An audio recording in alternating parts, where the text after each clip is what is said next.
Hey Jesse, what's up? It's Matt Donnelly from Ice Cream Social. Just calling to say, two things. One, congratulations on episode 1000. Also, I'm at the airport and I could Uber, but if you're willing to give me a ride, I'd really appreciate it. So, good job on all those episodes, and also definitely get back to me soon. I could really use a ride. I would say New York for us was great. At the time, I went to a lot of shows and discovered new music because of Stephanie. She Okay. was writing for The Deli, and which was an underground magazine, and so I got to get that local vibe and flavor from her, which was awesome. So I loved riding her coattails. It was great. I got a +1. I'll go. We did get to see a lot of shows that way. That's right. And we were roommates, so that was cool. But Stephanie and I would say one of my top memories for us was the first show that we went to over there. We went to the big festival over at Randall's Island and saw New York Dolls. Yeah. And saw Nancy Sinatra. And oh my gosh, it was just insane. Those are the two actually just stick out in my head, and I'm having a brain fart right now. But it was a major festival over at Randall's Island, and that kind of set the course for a lot of our memories.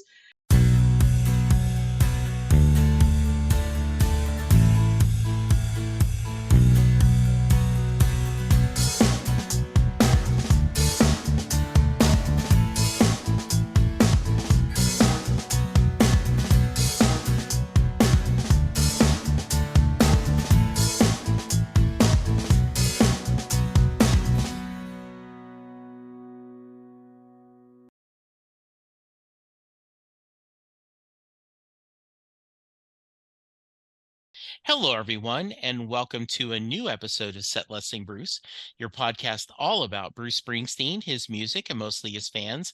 I am your host, Jesse Jackson, but we are getting off the Bruce train tonight, though he will come up as he normally does, especially as I'm recording this. It is February 6th, and I am 4 days away from starting my 2-week of 4 Bruce live shows. So there is a line in Bruce Springsteen's song Out of the Street where he says, and on Monday when the foreman calls time, I've already got Friday on my mind. I definitely have Friday on my mind. He's going to be in Dallas as we're recording this.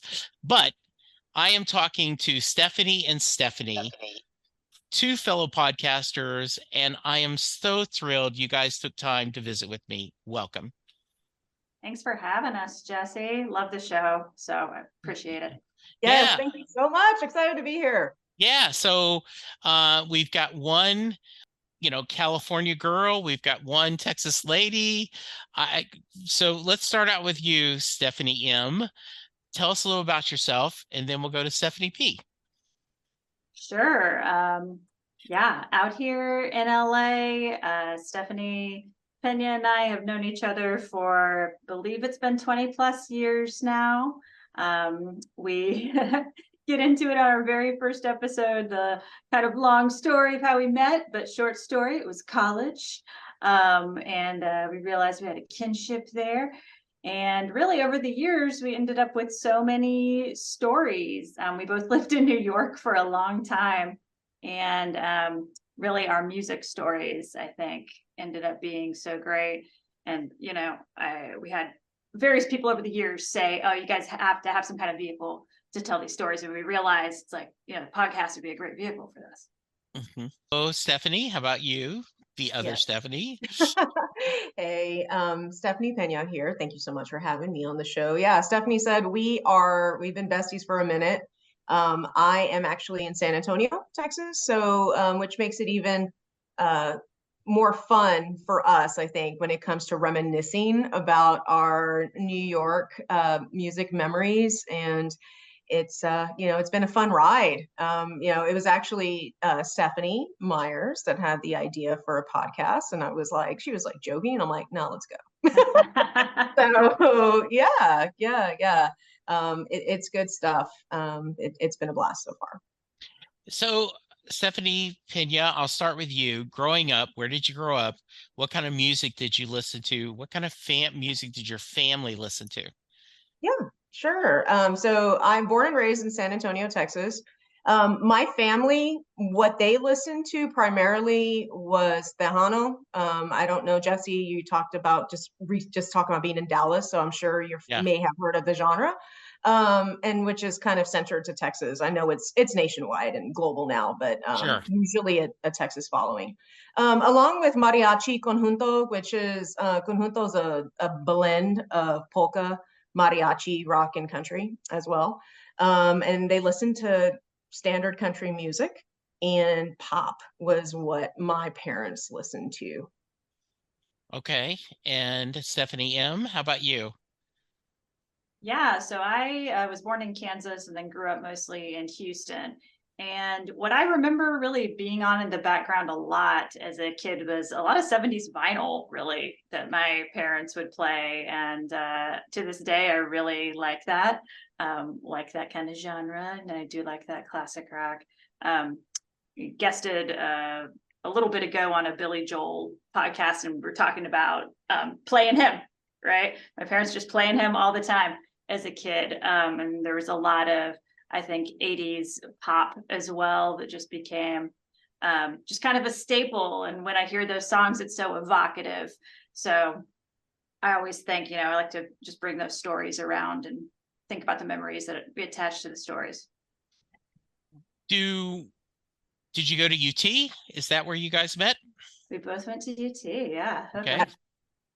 Hook 'em horns, yes, very nice. This is not a sports story, so we won't ask about your feelings about the current. Yes. Did how'd you guys meet in college? In either one of you? Okay, so it's a great story. So yes, we met at UT. I think this was our second semester because we both enrolled at the same time. Is it our second semester? I think so, yeah. Right? Yeah. So we both had the same math class, and it was made up math, which was great because we were both we were both majoring in the School of Communications, and kind of like the running joke at UT is like, hey, we're communications folk, we don't do math, but we have to get a math credit. This particular class was called Intro to Math, and it had like maybe 500 people in it. Not joking, maybe 300, 500. Huge amount of people, yeah. It's UT. So Stephanie and I actually recognized her because we happened to both live in the same dorm, and of course on a smaller scale, it wasn't 500 people in that dorm. But what caught my eye was that Stephanie had the same fashion sense as me. And I noticed that she had a particular pair of velvet pants that she would rock. And I literally was walking to class, and she just happened to be walking in front of me. I was like, here's my chance. I got to make friends. I'm going to do it. And I literally walked up to her and said, I have those pants. My name is Stephanie. I think you're in my math class. And then I think you also said, it's 100 degrees. Aren't you hot in these velvet pants? Because for whatever reason, like I decided to wear this, but maybe it was Kismet, Stephanie. Like maybe it was Kismet, and that's supposed to be our connector piece. I think so, because hell yeah, it was hot. It's always hot. So yeah, yes. Yes. I make that joke. I never understand. The news will talk about there's a heat wave going on in Colorado, and they don't, and a lot of apartment complexes don't have air conditioning. So I'm like, what? If I lived in Alaska, I would have an air conditioner, right? Because the one day a year that it's warm, I'm going to put that SOB on. So Absolutely. that's great. Yes. So you guys connected over, pants and fashion sense. What was next step in your friendship? Honestly, it was the math class, but also with that, I mean, Stephanie and I would say our style really was reflected with kind of the music that we listened to. We're always sporting, our favorite artists. And so that was a topic of discussion other than the fact of this made up math. Like Intro to Math was ridiculous. But yes, that was like, it was like, this class is stupid. And then, oh, hey man, I saw you have this really cool shirt on. So you like David Bowie. Yeah, I do too. There you go. Yeah. So and we went down those rabbit holes together. Yes. What time period is this where you guys were going to UT? 99 to 2000. Okay. For those of you who are not aware, Austin has a great music scene. So did you guys start bonding over that, going to different clubs and everything? So tell me some of y'all's favorites, and let's go with you, Stephanie M. What were some of the favorite bands you got to see or clubs you went to? Yeah, we went to South by Southwest together, I think several times, right? And back then it was a little bit of a more manageable affair where you could get tickets and wristbands and you weren't, paying, for your firstborn child to get into the door for a day. Right. So we got to see a lot of acts. And I think my favorite is when we talk about on the show is Willie Nelson. And we got to see him at the music hall. It was like such a memorable, amazing show. And back then, Willie would sign anything that people had at the end while his band played behind him. He'd just go to the foot of the stage and sign. And he signed my arm. And, nice. It was a very memorable night. I, for whatever reason, didn't get it tattoo traced, but maybe I should have. It was so special, and I'll never forget that. And to be able to share that moment, share that special concert night with Stephanie was really awesome. One of my favorite music memories, I think. Yeah. How about you, Stephanie? Some favorites from college? Favorites in college, it's another South by story for me and Stephanie. So the great thing about South by, during that time, I guess it was like at the verge of becoming what it is now. You would have a couple of major acts that would just come through, but it wasn't at the level it is now by any means. And one of the acts that we saw together was Juliette Lewis. And I didn't know that she was in a band at the time. And man, I still remember her rocking a yellow outfit, like a jumpsuit, and just going crazy. And I was just like, man, this is so awesome. This is, it's what South by is about, just going full force. And that was great. Outside of Austin, well, just Austin in general, both of us are definitely tied to the city. And one of the major reasons why we stayed for so long was because of the music. As far as, outside of our college memories, I stuck around in Austin, after college, and and I ended up breaking into the actual industry, doing some security work for all of the major festivals and stuff. So it was great. My wife wishes we lived in Austin. She's like, we're Austin people. We are blueberries in a very strawberry state. So, so yeah. Tanya knows that feeling. Yes, yes, it is very, very. That is a whole nother discussion about on election night. We're going, really? Yeah. Really? You are kidding me. So you mentioned you both went to New York. Tell me those stories, and let's start with you, Miss Pena. I would say in New York for us was great. At the time, I went to a lot of shows and discovered new music because of Stephanie. She was writing for The Deli, and which was an underground magazine. And so I got to get, that local vibe and flavor from her, which was awesome. So I loved riding her coattails. It was great. I got a +1. I'll go. So we did get to see a lot of shows that way. That's right. Yeah. And we were roommates. So that was cool.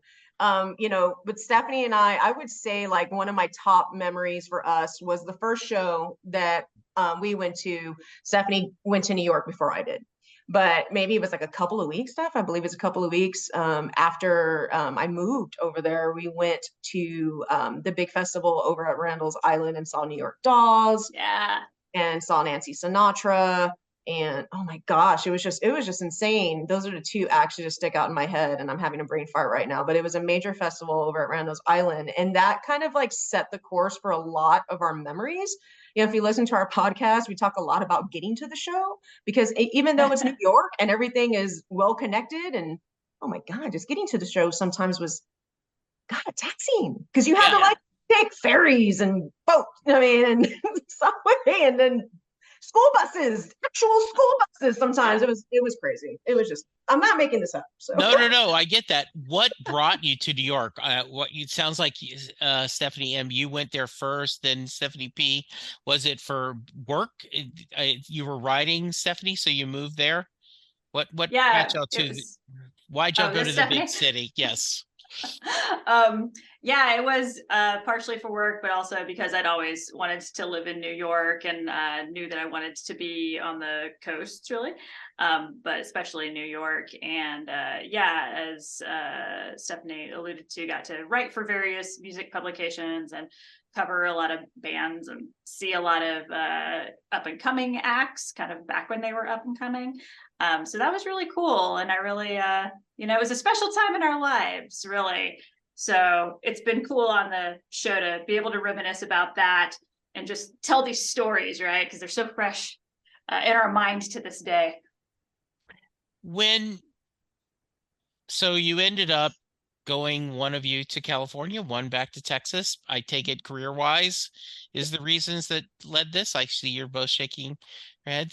So I hear this story a lot. So I'll let you guys fill in the blanks, but I will talk to people and they'll say, we were talking once a week anyway, and we said, we ought to just record this crap because we're going to talk anyway. So am I stretching, Stephanie P., or is that similar to your introduction, your origin story? I say it's similar because the podcast came a lot of years after we had departed New York, because I left in 2009. And Okay. Steph, when did you leave? Do you remember? 2018 to come over here. Yeah. Okay. Yeah. So there was a lot of time that had just flown by. And, Stephanie and I, of course, like any friendship has, you get busy and you don't talk every day like we used to, but we always just kept in touch. And we always keep each other, because we both have that love of music, of course. Yeah. And we would just keep each other abreast, like, hey, this tour's going on. Are they going to hit your town, whatnot? And it was literally just us talking. I forget what random show or whatever we were talking about and stuff. And he was like, we should do a podcast. We have songs. We have memories. We have this. I'm like, you're right. Let's do it. One of the things I love about your show is the diversity of your subject matters. That's one of the things I'm trying to do with my podcast. Is it is very easy for a Bruce Springsteen fan podcast to get a bunch of old white guys on the podcast. And don't get me wrong, I love all my old white guys. I am an old white guy talking Bruce, right? But it is fun to get people from a diversity and a different backgrounds and different musical fandoms. And either one of you, who picks what song you're going to talk about, and do you take turns each one driving the podcast? Because it sounds to me, on the ones I've sampled, that seems to be the format. And I'll let Steph go for it. Okay. I'm sorry. Okay. Yeah, just in terms of our process, we try to, I think, always think about story first, right? So we think story first, memory first. We try to always make that a joint memory, but sometimes it's, oh, we had a memory over here and it connected us maybe in this way or that way, right? But I think by doing that, it's become a music/storytelling podcast too. And I think we've even had a couple times where it's like, oh, we could talk about this, and realizing we kind of don't have a story to go with that. And we try to, I think there's a lot of shows out there that will kind of read you a Wikipedia page, and we try not to do that. Because I think it's just kind of a low-hanging fruit way to approach things. So try to say, hey, story first, what's the story that we have? And then we build on that, we work together. I think each take notes. Stephanie really good at synthesizing a loose script for us, which God knows helps my brain. Then we go through, we try to keep it around a tight 30, generally, like about 30 minutes. And then I go in and edit. And then we put it out there, and we've done, every 2 weeks for 2 years, which is, I'm proud of us. You should be. We have a lot of different things going on. So I'm proud that we've kept that cadence. Yeah. Anything to add, Stephanie? No, definitely on point. Yeah, we had, when we first started, I would say season 1, it was just like, oh yes, everything that was top of mind. Like, it's insane. The literal one song that we have and this big memory around it. And so season 1 was like, it was really, really intense. And we have the longer episodes there because we're telling a longer story. And so definitely to, Stephanie's point, for sure, completely agree with her that, we had to take somewhat of a pivot, but not really. It's just like, where do we connect? Because the show is about the music and memories that shape our lives ultimately. And with that will come more diversity because, and just in general, diverse in general, whether genre, whether, ethnic makeup of the artist, whatnot. Definitely that's where that piece comes in, because Stephanie and I, to be honest, Jesse, we have a lot of likes, but we have a lot of differences as well. And it's a great platform for us to build that bridge and just be like, hey, we still connect with it in some way because it was really relevant to our particular lives in one shape or another. Like I had an annoying friend or something that played this song all the time, and yeah. But we still keep it tight enough to where it's meaningful. I think a great example of the diversity is the latest episode. One of you was sharing how much you enjoyed the Brian Wilson documentary, Long Promised Road, which I agree was brilliant. And then you're talking about seeing Dwight Yoakam. And then going on to the actual episode was, talking about Offspring's Bad Habit. Okay, your listener is going to get a wrenched neck if they're not ready for the ride. I Sure. love that diversity, though. Thank you. Yeah. Yeah. We do our best, and it's only going to get better because I have a whole list of people that I'm like, yep, we're going to talk about this. We're going to talk about this. Yeah.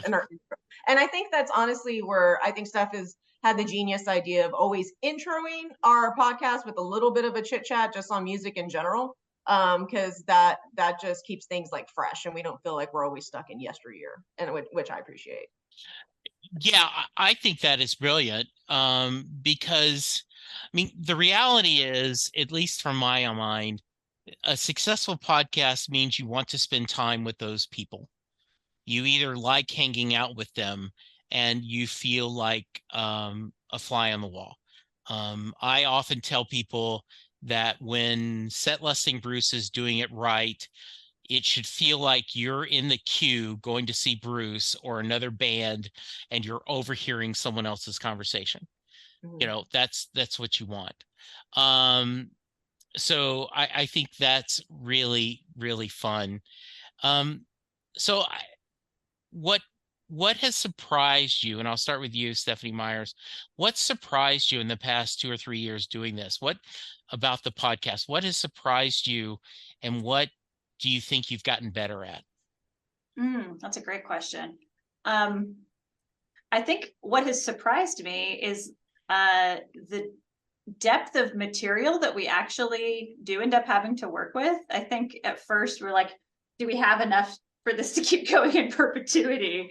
But even we recorded a episode last week that we hadn't released yet, but we were talking, it's like, oh man, we have such a well of material that we kind of hadn't even thought of together. And I think that's been a pleasant surprise, because I was like, oh man, like, do we have enough content? Like, this could go either way. So that's been really cool. And I want to make sure I capture that second question, Jesse. Oh, just what how do you think you've gotten better? So what surprised you, and where do you guys think you've improved?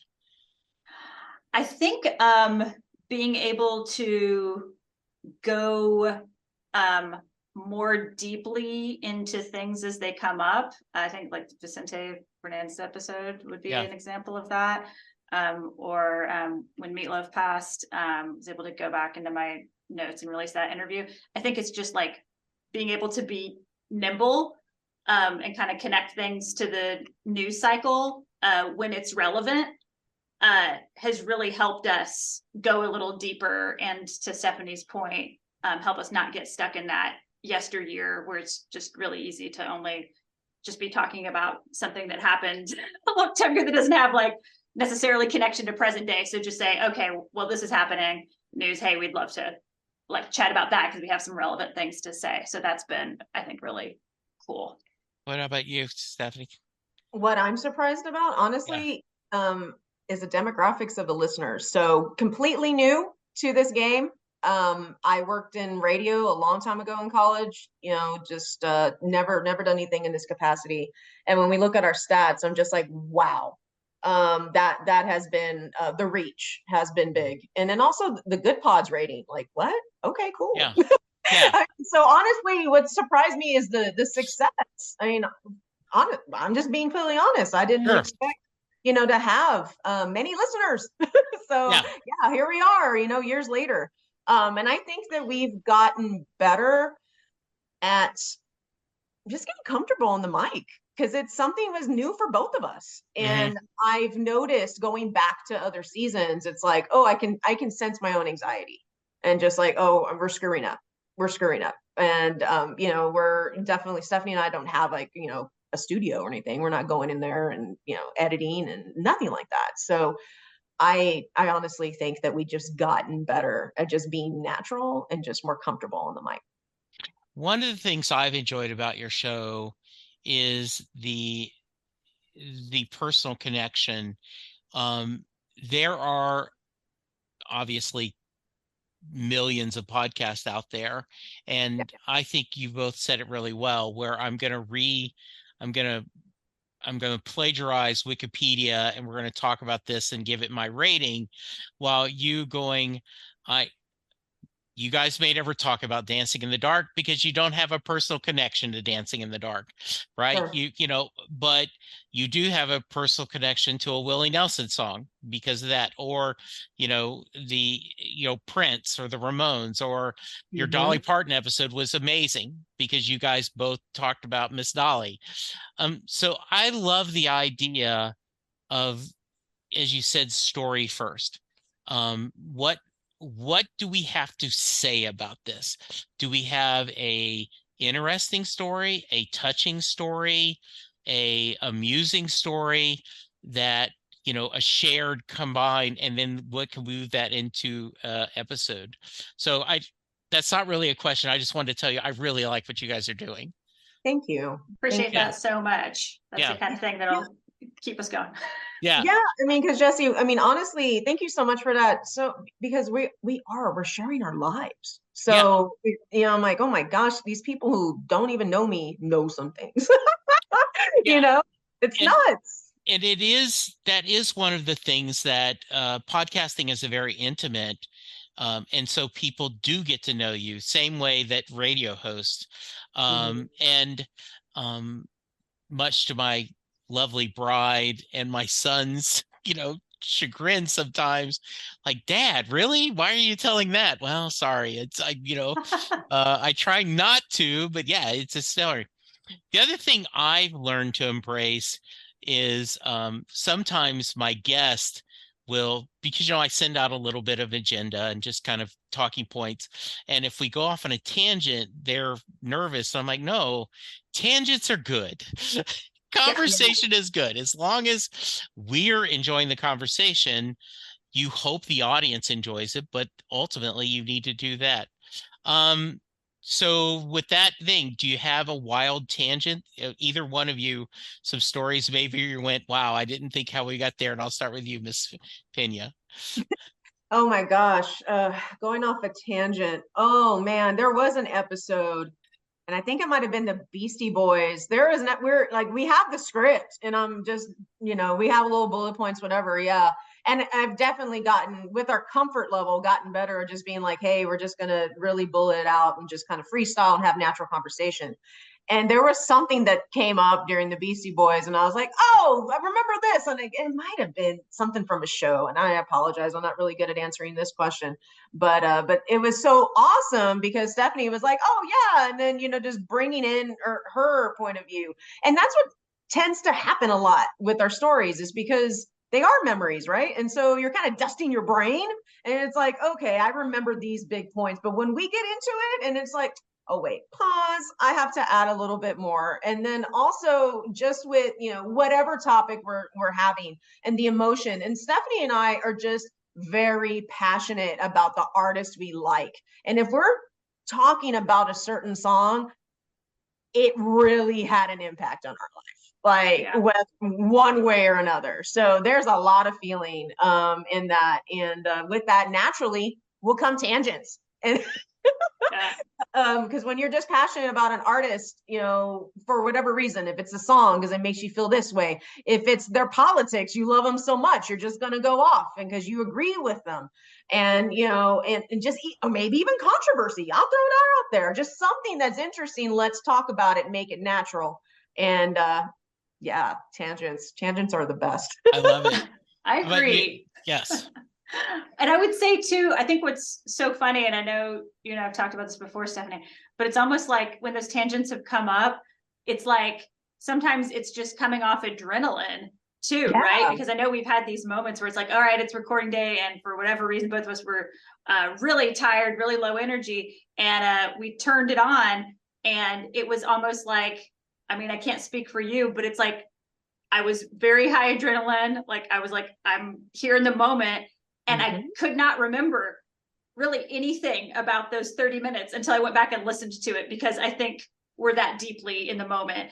But from that energy, I think comes that adrenaline, which is positive, right? And hopefully compelling for people to listen to, because I always joke with like, yeah, we definitely have to have beats and we have to have this kind of like set up, because otherwise people will be listening to a phone call between us and start talking about dinner or whatever it is. So it's just like, I do feel we try really hard. You guys did a two-parter on Elvis that I found pretty entertaining. I thought it was really well done. I think you guys, were not overly critical of the band, but also you did not whitewash the issues. And I think often people are either 100% they're rabid fans or 100% this guy sucks, right? Versus no, there's some good things and bad things. What's an episode where you guys were the most diverse of your feelings about it and which led to a fun discussion, Miss Myers? I'm glad you asked that question, actually, because I think we have embraced that.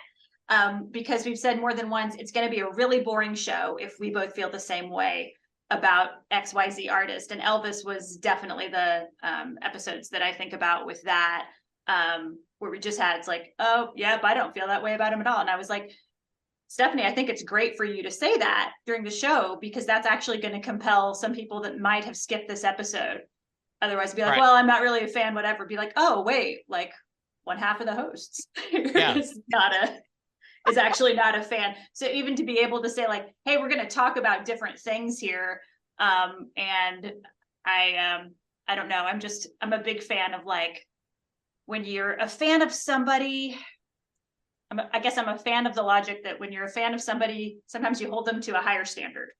And so me as having various fandoms over the years, I kind of appreciate it when fans will call out their, whoever they're a fan of, because I think that actually holds them to a higher level rather than like, oh, well, it's fine. Like whatever you're doing is cool.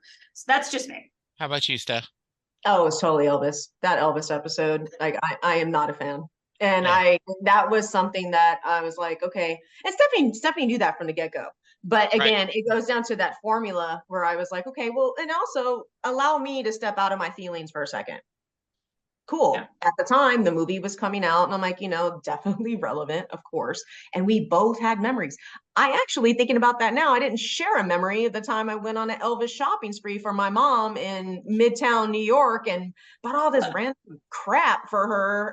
Because at the time, it was the stores that were kind of like clearance warehouse stores, bootleg crap just everywhere in Midtown. And I was like, cool, they got this Elvis blanket, all this stuff for my mom. But anyway, that was definitely one of the episodes that sticks out. And my husband was just like, you're doing what? I'm like, yeah. Yeah. So funny. But again, it allowed me to step out and also just realize, because this particular individual has had a major impact, whether good, bad, whatever, has made a major impact on the industry that we love, rock, and definitely our family. And so let's talk about it. That's cool. And even just on a lighter note, we talked about in one of our episodes about a movie that was very popular during our time that Stephanie cannot stand, and I love it. And it was on the Gin Blossoms episode. There you go, the Gin Blossoms episode. Empire Records is one of the stupid '90s movies. You love it, you hate it, whatever. It's nonsense, right? And I remember just seeing her face, and I was like, I'm gonna talk about this, and she's like, grim, and I'm like, that's cool. I love it. That's awesome. So Stephanie, before we hit record, you had said that you kind of have a this is my words, not yours, a kind of academic, like, I recognize Bruce's place in pop culture, just doesn't speak to me personally. And that's my words, not y'all's. So who are artists, and I'll start with you, Stephanie Myers, who are the 2, 3, I don't know if you can limit it to that many, that are your muses? Who are the people you go to on a regular basis when you need to be cheered up, to feel better, to just that speak to your soul? Yeah. And I'll just offer some clarity if that's helpful. I consider myself a fan of Bruce, but just not an expert. Right. I think Darkness on the Edge of Town is my favorite album of his. Adam Raised a Cane and Prove It All Night are mine. And I did get to see him play once. I was at Usher at a stadium in Austin, and it was really cool. I'd always wanted to see him play. So I have a lot of tangents, but that tangent aside. No. And did you enjoy the show? Yeah, it was great. I'd wanted to see him for a long time, and I actually, because I was working that night, I did get to see him for free. So that's pretty nice. Cool. Yes, very nice. That was great. But as far as musicians I consider myself super fans of, I put Lou Reed and Meatloaf up in those categories. I have the Meatloaf episode we talked about where I interviewed him.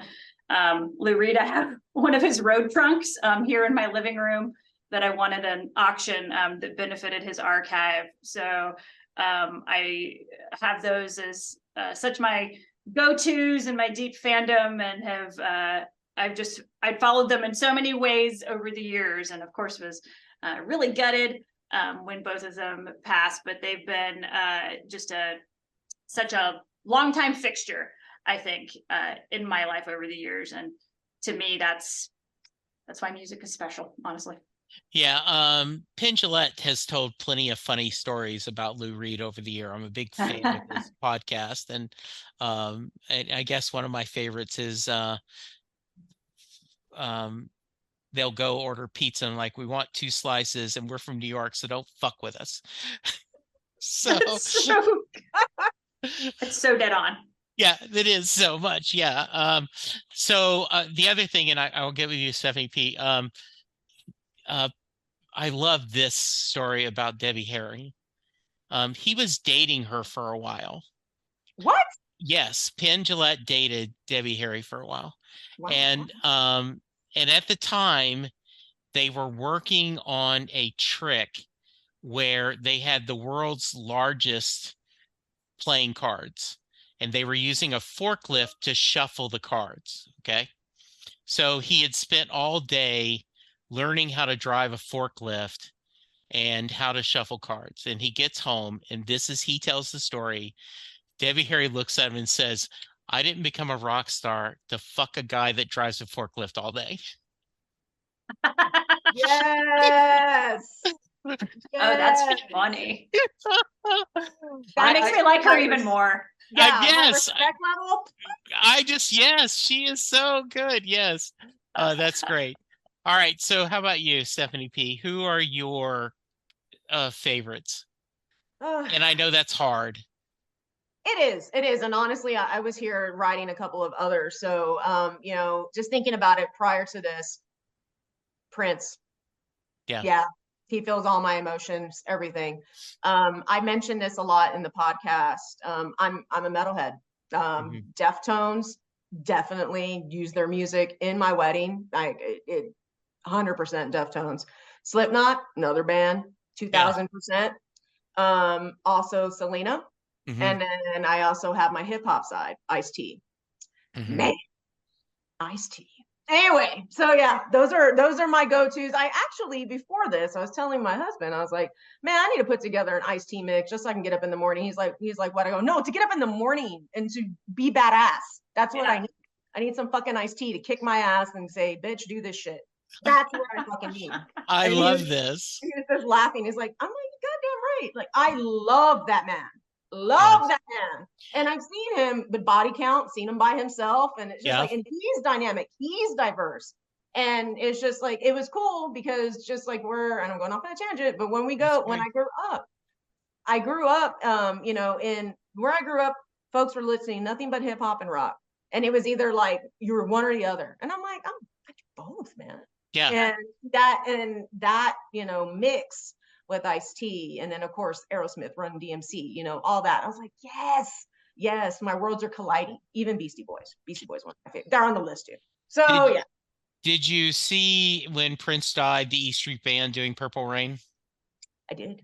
Yeah, that you could tell that really affected them. That really, you know, that I think the world mourned his loss. Yeah, I mean, just somebody way too young, Absolutely.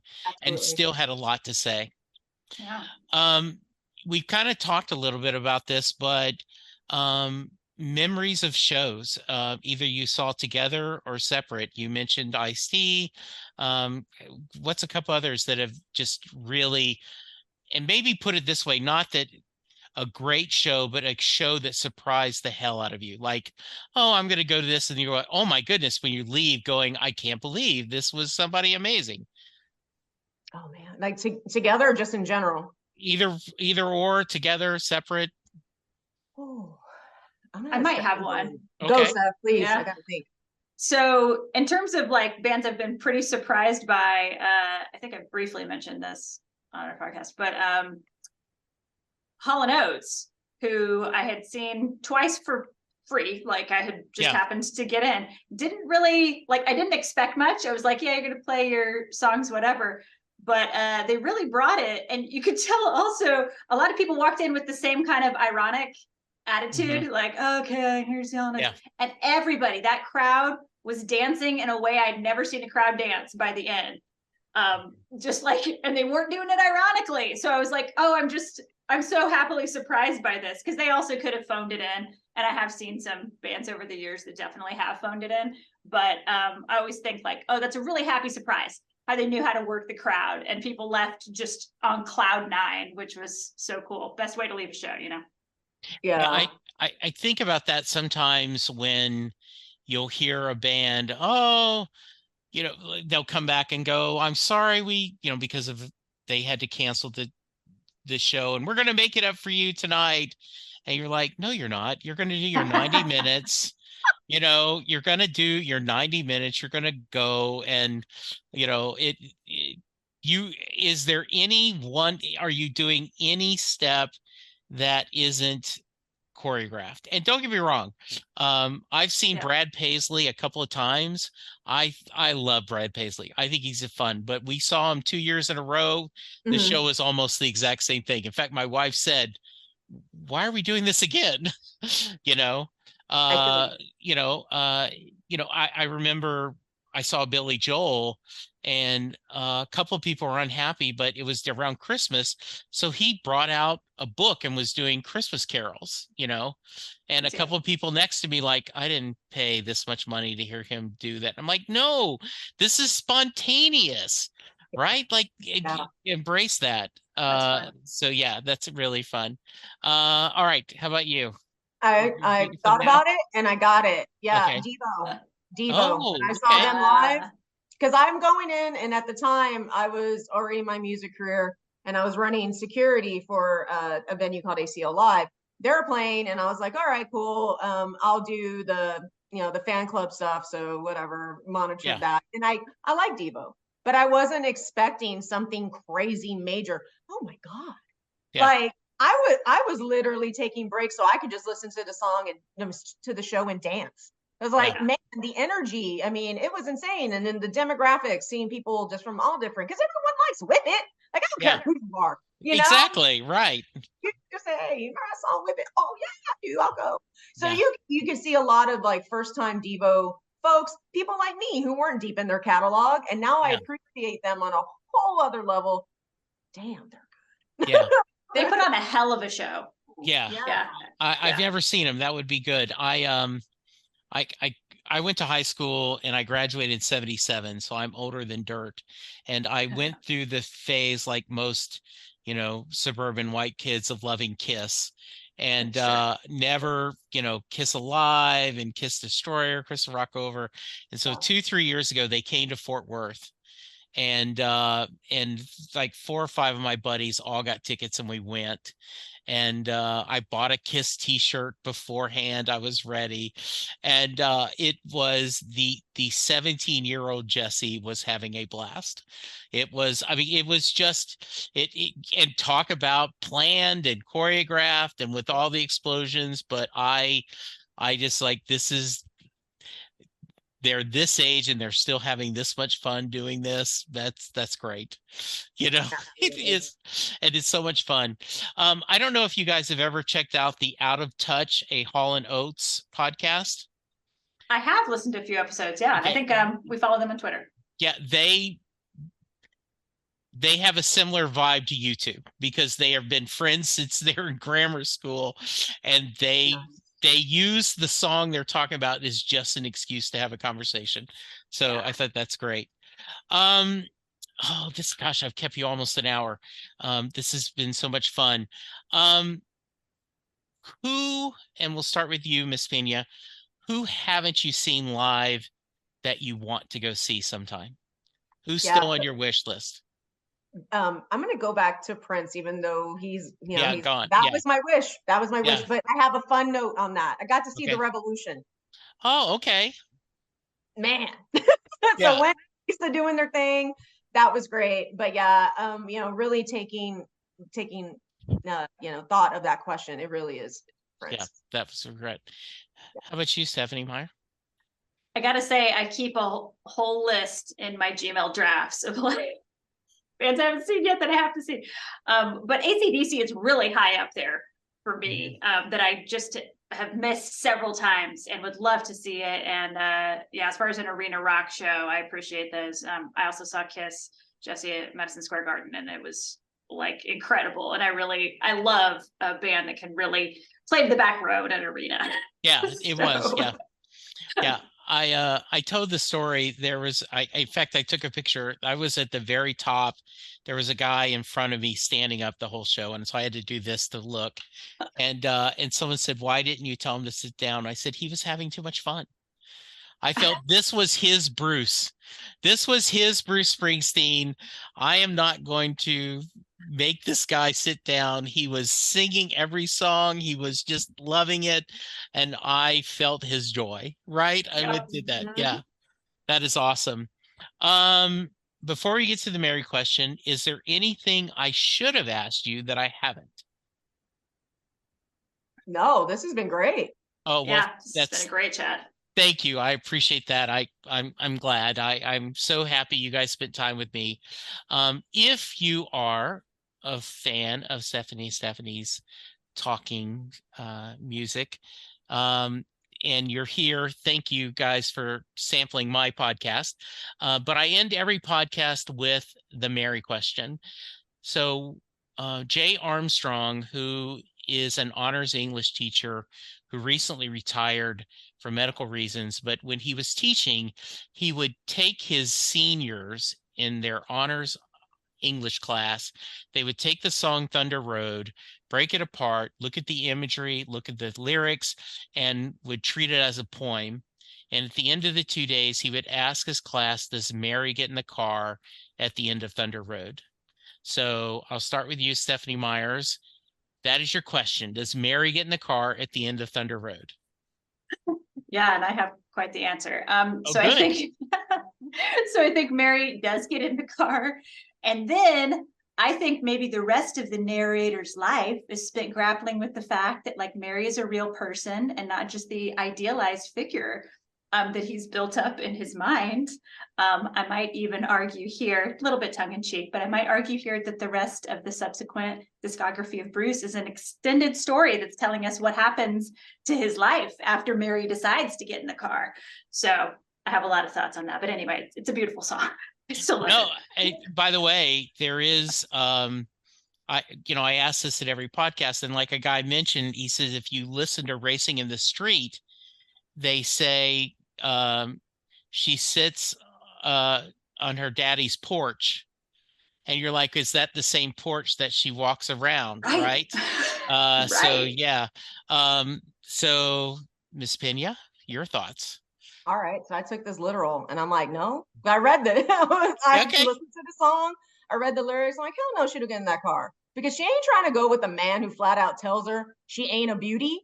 No, hey, hell no, she don't get in that car. She's got more respect for herself than that. Well, first off, that's my wife's answer. And she's like, hell no. She goes, this is a song about settling, and I'm not going to settle. God, that's so funny. I will email you guys. I had someone who was not a Bruce fan, and she had never heard the song, and Wow. she didn't even listen to it on YouTube. She just read the lyrics, and she wrote that, oh my God, if he gets in the car, he's going to kill her. She wrote this long, dark thing about this. I mean, it was. I said, I now want you to come on my podcast once a week and just break down Bruce Springsteen songs that they're all murder mysteries. Oh my God, I love it. Yes. So I will email you that answer. So yeah, I thank you. Those are perfect answers. It's a 60-40 split. About 60% of my guests say yes, she gets in the car. About 40% says she doesn't. So it's, this is perfect, right? I got a split on this.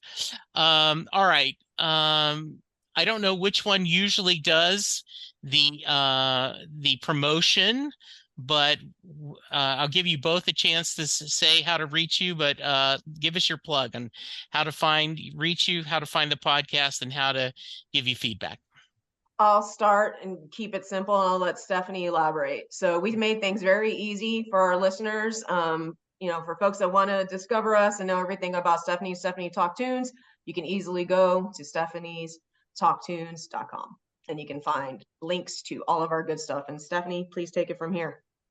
Yeah, so on that site, yes, all of our back episodes, you can find some merch, and then you can also use the site to connect with us on social, which is Stephanie's Talk Tunes on Facebook, Instagram, TikTok, and then just Stephanie's Talk on Twitter. And if folks want to email us, stephaniestalktunes@gmail.com. Please do go check out the podcast. First off, any episode you will enjoy, but there will be an episode with an artist you love. So if you want to cherry pick and go, whether you want to talk Dolly Parton, Willie Nelson, the Doobie Brothers, the Doors, just Beastie Boys, it doesn't matter. It's on there. Listen to these two wonderful people tell stories. You will have a lot of fun. Your ears will thank you. Stephanie, this was a blast. I appreciate you joining me so much. Hopefully we can meet in person sometime at a show and enjoy the power and magic of music. I wish you both the very best of everything. And anytime, if you need a Springsteen guy to join you sometimes, I'd love to be your third wheel if you need one. Okay. Awesome. For Thanks. sure. Yes. All right, listeners, go check out their podcast. Go to iTunes, rate and review it, or wherever you get your podcast. That is how we find new listeners. For now, be kind, be safe, and we'll talk to you soon. Goodbye. There we go. Another episode. I'm about to go through a couple of things where you can reach me and give me feedback. So if you want to skip this, I understand, but I do hope you check it out every once in a while. I'm available on Twitter at Jesse Jackson DFW. The show is available at setlistingbruce. You can send me an email, setlistingbruce@gmail.com. You can send me a voicemail at 469-249-2442. I am currently doing a few other podcasts. Perfectly Good Podcast, John Hyatt from A to Z, where Sylvan Groth and I discuss every John Hyatt song in alphabetical order. My Babylon 5 podcast is Last Best Hope for Conversation, where Lou, Karen, and I discuss every episode of Babylon 5 in chronological order. I still am doing Next Stop Everywhere, the Doctor Who podcast with my brother in time, Charles Skaggs. And then finally, How Many Podcasts, the only podcast on the internet that counts, where my buddies and I discuss pop culture. You can go to our Patreon page and support the podcast for as little as $1 a month. You can go to our Facebook page, like, and please go to iTunes or wherever you get your podcast and leave a 5-star rating and review for all of the podcasts that I'm doing. It's okay if you don't listen to them, but if you subscribe and rate, it really will make my day better.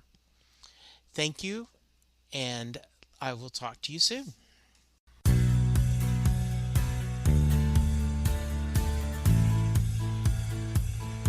You just heard the fun talking, hard rocking, music loving, album ranking, fan thinking, joy spreading, lyric reading, story sharing podcast that is the one, the only Set Listing Bruce. The theme for Set Listing Bruce was written by David Rosen, used by permission.